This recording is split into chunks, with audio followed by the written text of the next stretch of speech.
The other day, I had somebody send me a message and ask me about how to deal with an employee going behind their back to their leader. Now, there are a couple of things when it comes to this. And hi, if you don't know me, I'm Barika from Simply Unique Coaching. I have been leading since 1997. That's the first time I had my first paid leadership position, and I've been leading ever since then in different capacities. And in today's video, I want to talk about this particular type of situation. It really is going to depend on your personality, okay, on how you want to handle this, as well as some of the dynamics in your organization. So, if you're in a healthy organization with healthy leadership practices at the top, then your leader is probably going to encourage them to talk to you first. This is what would happen in a healthy organization.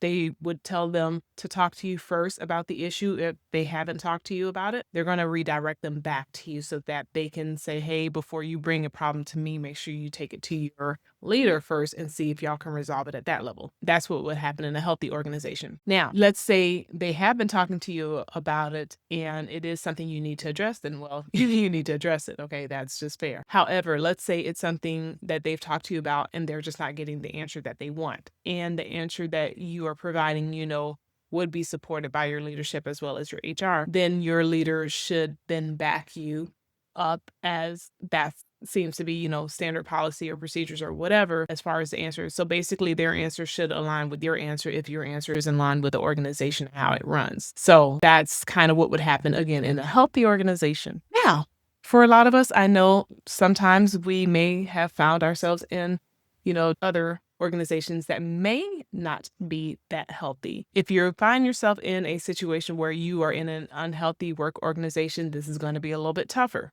Because if you are in a place where gossip is a big thing, where drama is a big thing, where there are high levels of conflict and that is the norm, you might be fighting an uphill battle. So you have to decide at that point in time, is this an organization that you want to be at long term? Is this somewhere where you might need to start to formulate an exit strategy and prepare yourself for when an opportunity comes up so that you can move on to the next opportunity that comes your way? Because this kind of situation, if you have leadership that does not support you, as well as an employee that possibly is undermining you, that's going to be a very, very difficult situation for you. I'm just telling you, because you're getting it on both ends. And actually, I'm thinking right now, I was in a situation like that before, but that leadership was not healthy at all. And eventually, that leader got moved, and then somebody else got put in place, but that person was like not a healthy leader either. So they eventually got moved. The last time I visited that campus, they seemed to have some healthy leadership in place, but I didn't really talk to them for too long. If it's a difficult work situation, you might find yourself fighting an uphill battle. Again, think about what's best for you and for your family, for your peace of mind, for your mental health. If it's an employee, definitely talk to the employee. And even for me, if an employee did that, I've seen where people have tried to do that in some instances, and I will address them in front of the leader. But this is my personality, because I'm like, we're going to put all the cards on the table. I'm going to give you the instruction I need to give you, and I'm giving it to you in front of my leader. So everybody's hearing the same conversation, because I don't want it to be like I talk to the employee and the employee's like, well, they said this, and they're like changing the story and doing all kind of other stuff that's not true.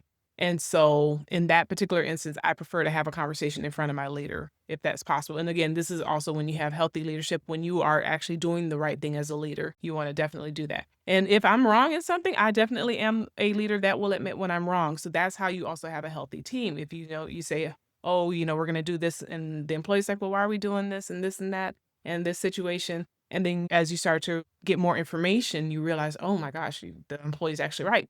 Admit that they're right. It's okay to admit that they're right. That actually is healthy leadership. You know that you're not perfect, and you know that you will not get everything right all the time. So anyway, I just wanted to address that because I know that probably happens to a lot of leaders who are in unhealthy work situations. And I just wanted to kind of give you my thoughts. But like, if you have any other questions, put them in the comments. Have you worked in a situation where you've had somebody go behind your back to your leader and try to like, quote unquote, tattletale on you, especially if they've been trying to work with you on it and, y'all are kind of bumping heads? That's a little bit different of a situation where maybe I could understand an employee in that case saying, hey, I did try to work with them and I tried to talk to them on this time and that time and in this situation, and I keep getting resistance from my leader.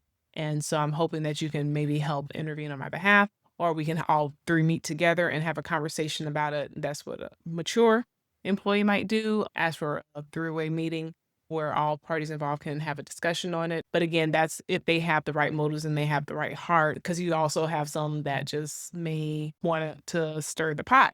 Some people like to stir the pot, some people like drama. That's their norm. And wherever they go, they try to stir drama with it. And so I'm a no drama person. I don't tolerate the drama. So anyway, with that being said, I hope you have a great day. I know this is not my usual video, but I did want to talk from the heart on this situation because again, I did have someone that asked me about this in the comments. All right, have a great day, guys. Bye.